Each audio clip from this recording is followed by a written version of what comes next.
Баршаңызға қайырлы күн, құрметті көрермендер, каналыма қош келдіңіздер. Бүгін сіздермен осындай керемет бір жасағаннан ақ шығатын кестелі ажурный құймақтар дайындайтын боламыз.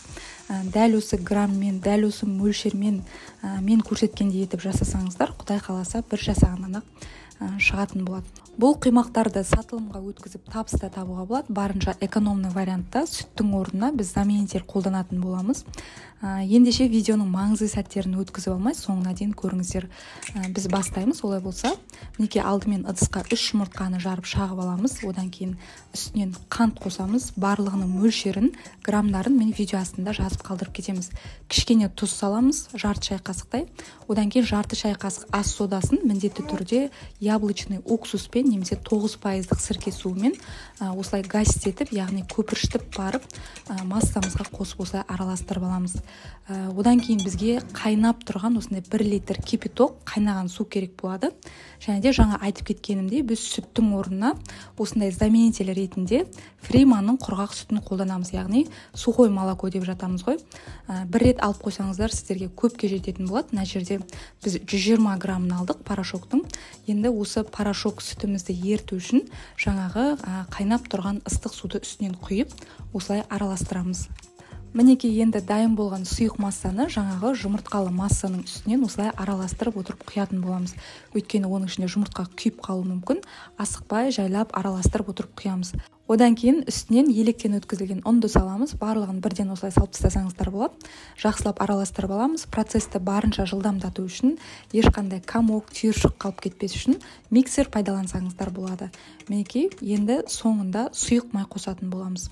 Немесе сары майды да ерітіп қоссаңыздар болады. Жақсылап араластырып аламыз. Осымен біздің құймағымыздың негізгі массасы дайын болады. Сіздер егер сухой молоко қолданғыларыңыз келмесе, 500 грамм қайнап тұрған ыстық су, 500 грамм сүт қоссаңыздар болады. Енді табамызды бірінші жақсылап қыздырып аламыз. Алғашқыда ішін кішкене майлаймыз. Одан кейін майлаудың керек жоқ, және де осылай құйып отырып пісіретін боламыз. Мінекей, көріп тұрғандарыңыздай бетінде тесікшелер пайда болып, ажурный болып пісіп жатыр. Бір беті піскеннен кейін келесі бетіне аударып, оны да дәл солай қызартып пісіріп аламыз. Мен енді қолым әбден үйреніп кеткеннен кейін осылай қолмен аударған ыңғайлы.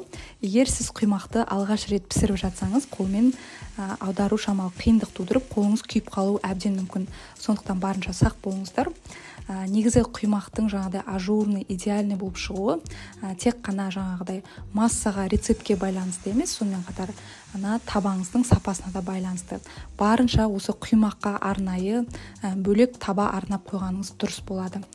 Мінекей қараңыздар, құймақтарымыздың екі беті де кестелі, жаңағыдай тесігі көп болып, керемет болып пісіп жатыр. Кейде байқасаңыздар, құймақтың бір беті келесі бетіне аударғанда, сол келесі беті ақшыл болып дұрыс піспей қалады да.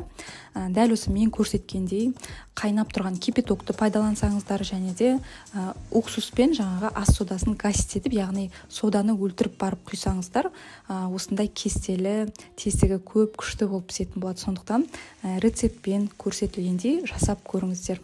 Осылайша мінекей біздің құймақтарымыз дайын болды.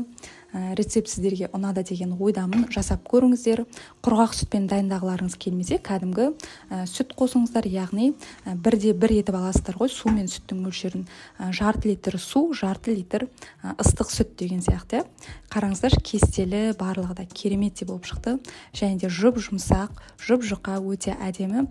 Дәл осылай дайындап, ортасына салмасын салып, немесе салмасыз-ақ дүкендерге тапсырысқа өткізсеңіздер болады. Сіздерге видео рецепт ұнады деген ойдамын. Менің парақшамдағы видеоларды көпшіліктеріңіз каналыма тіркелмей көреді екенсіздер.